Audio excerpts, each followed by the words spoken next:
बिस्मिल्लाहिर्रहमानिर्रहीम। जी आज हमारा जो टॉपिक है वो है जी हाइड्रोजन बॉन्डिंग। हम इंटरमॉलिक्यूलर फोर्सेस पढ़ रहे थे जिसके अंदर हमने डिफरेंट किस्म की dipole dipole induced dipole London dispersion forces हमने डिस्कस की। आज जो हमारे पास टॉपिक है वो हमारा है हाइड्रोजन बॉन्डिंग। ये भी हमारे पास एक बॉन्डिंग है, लेकिन ये जो जितनी भी हमने पहले पढ़ ली है लंडन डिस्पर्शन फोर्सेस, जितनी भी वैन डर वाल फोर्सेस, उन सारों में से हाइड्रोजन बॉन्डिंग जो है वो ज़्यादा स्ट्रॉन्ग होती है। इसको देखते हैं कि हाइड्रोजन बॉन्डिंग होती क्या है। अगर एक वाटर मॉलिक्यूल की बात करूं तो देखें ये हमारे पास एक वाटर का मॉलिक्यूल है H2O। ये हमारे पास वाटर का मॉलिक्यूल है। इसके दो हिस्से हैं जी, एक आपके पास इलेक्ट्रोनेगेटिव है जो ऑक्सीजन है, और एक है इलेक्ट्रोपॉजिटिव पार्शियल पॉजिटिव चार्ज है जिसके ऊपर वो हाइड्रोजन है हमारे पास। अब वाटर मॉलिक्यूल में एक आपके पास हाईली इलेक्ट्रोनेगेटिव एटम होता है जो ऑक्सीजन है, जिसने अपनी तरफ बॉन्ड को ज्यादा खींचा हुआ होता है, वो आपके पास हो गया हाईली इलेक्ट्रोनेगेटिव, और दूसरा आपके पास हो गया highly electropositive.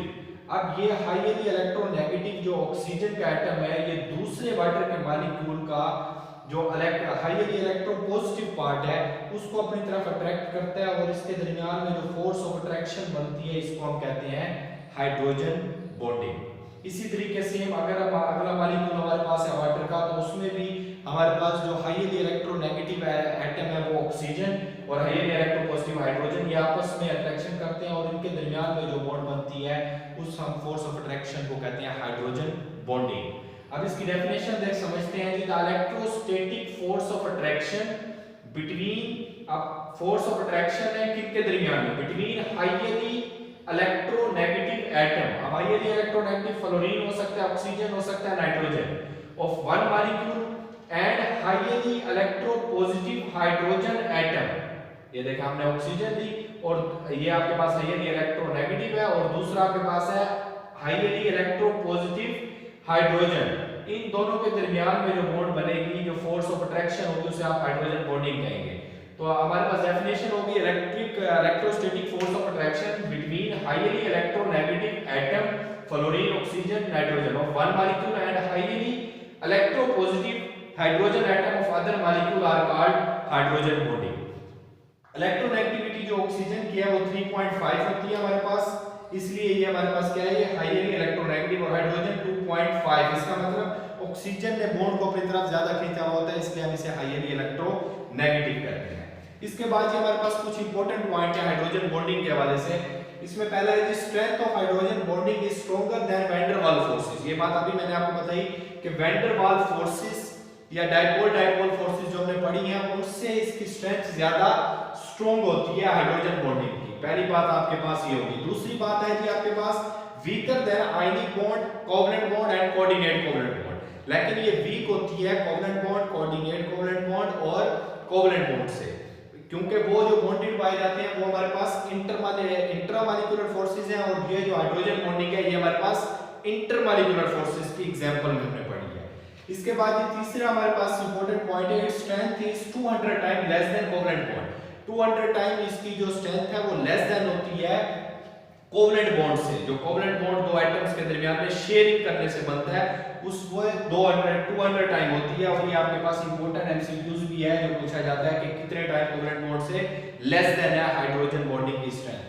Break this bond required energy, अगर आपने इस बॉन्ड को ब्रेक करना है तो 40 किलो जूल आपको पर मोल एनर्जी देना पड़ती है। अब इसके अंदर हाइड्रोजन बॉन्डिंग हमने वाटर भी शो किया है कि वाटर में कैसे हाइड्रोजन बॉन्डिंग पाई जाती है। देखिए ये वाटर का मॉलिक्यूल है आपके पास, इस ऑक्सीजन ने दो हाइड्रोजन के साथ बॉन्ड बनाए हुए हैं और इसके ऊपर दो लोन पेयर मौजूद होते हैं, आप जानते हैं ऑक्सीजन पे।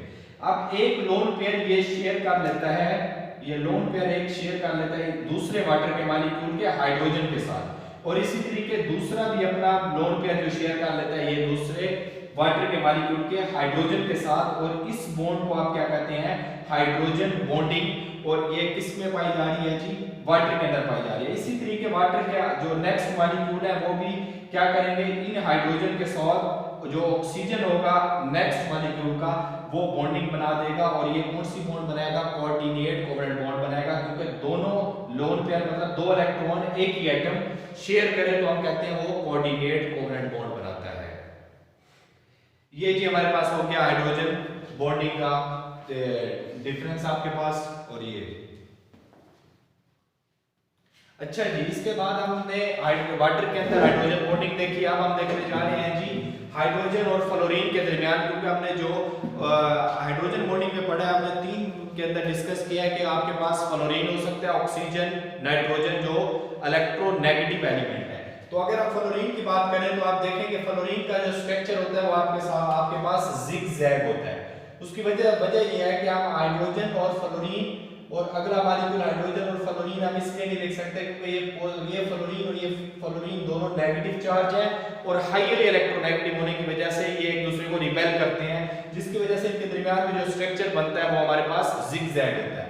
अब इनके दरमियान में हम देख सकते हैं कि एक हाइड्रोजन दूसरा फ्लोरीन, एक ये मॉलिक्यूल हो गया हाइड्रोजन फ्लोराइड, दूसरा भी आपके पास हाइड्रोजन और फ्लोरीन। अब इसका इलेक्ट्रोपॉजिटिव और ये इलेक्ट्रोनेगेटिव है हाईली, इनके दरमियान में एक अट्रैक्शन शो होती है जिसको हम कहते हैं हाइड्रोजन बॉन्डिंग।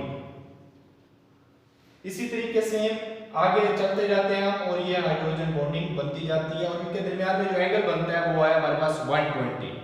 इसके बाद ये हम अगर NH3 की बात करें कि नाइट्रोजन के अंदर NH3 के अंदर हमने देखना है कि किस तरह की हाइड्रोजन बॉन्डिंग पाई जाती है। तो ये 2 मॉलिक्यूल मैंने लिए, तो आप जानते हैं कि नाइट्रोजन के पास एक लोन पेयर होता है। अब ये लोन पेयर अपना शेयर कर देता है इस हाइड्रोजन के साथ, हाईली इलेक्ट्रोपॉजिटिव हाइड्रोजन के साथ, और इनके दरमियान में फोर्स ऑफ अट्रैक्शन जो बनती है और जो बॉन्ड बनती है वो हमारे पास हाइड्रोजन बॉन्डिंग होती है। सेम इसी तरीके से हम देखते हैं एसीटोन एंड क्लोरोफॉर्म में। एसीटोन का formula CH3 C double bond O CH3 and chloroform CHCl3। इसी तरीके आप देखते हैं कि जी आपके पास ये एसीटोन है C double bond O CH3 CH3, इसके अंदर कार्बन पे इलेक्ट्रोपॉजिटिव चार्ज होता है और ऑक्सीजन पे इलेक्ट्रोनेगेटिव। उसकी वजह क्या है, ऑक्सीजन ने अपनी तरफ बॉन्ड को ज्यादा खींचा हुआ होता है, इसलिए इसकी इलेक्ट्रोनेगेटिविटी जो है वो 3.5 है, तो नेगेटिव चार्ज हो गया, और पॉजिटिव इसकी इलेक्ट्रोनेगेटिविटी कम है तो 2.5 इसकी। अब दूसरा मॉलिक्यूल हमारे पास क्लोरोफॉर्म है CHCl3, इसके ऊपर हाइड्रोजन पे पॉजिटिव चार्ज होता है क्योंकि इलेक्ट्रोनेगेटिविटी हाइड्रोजन की कम है, और कार्बन के ऊपर नेगेटिव क्योंकि ये ज्यादा हाईली इलेक्ट्रोनेगेटिव है। तो इनके दरमियान में इस oxygen electronegative highly electronegative oxygen and hydrogen जो आपके पास क्या है हाईली इलेक्ट्रोपॉजिटिव, इनके दरमियान में एक फोर्स ऑफ अट्रैक्शन बनती है जिसको आप कहते हैं जी हाइड्रोजन बॉन्डिंग। तो ये हमारे पास है कि डिफरेंट हमने मॉलिक्यूल्स के अंदर देखा कि हमारे पास किस तरीके से हाइड्रोजन बॉन्डिंग हो रही है। ये आज का हमारा लेक्चर है। आगे हम नेक्स्ट इसके ऊपर कुछ शॉर्ट क्वेश्चन इसके डिस्कस करेंगे और उसके बाद हम इसकी एप्लीकेशंस की तरफ आएंगे। अल्लाह हाफिज।